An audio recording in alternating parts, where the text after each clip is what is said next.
things will work out for you. And another thing you need to know is that anytime you pray for something, control your thought towards that thing.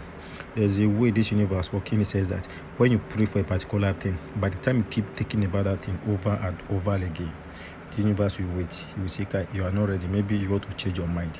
But by the time you pray for something and you remove your mind from that thing you pray for, by special grace of Almighty God, that will come very fast. That's why sometimes some things you put your mind on, that will delay before it comes.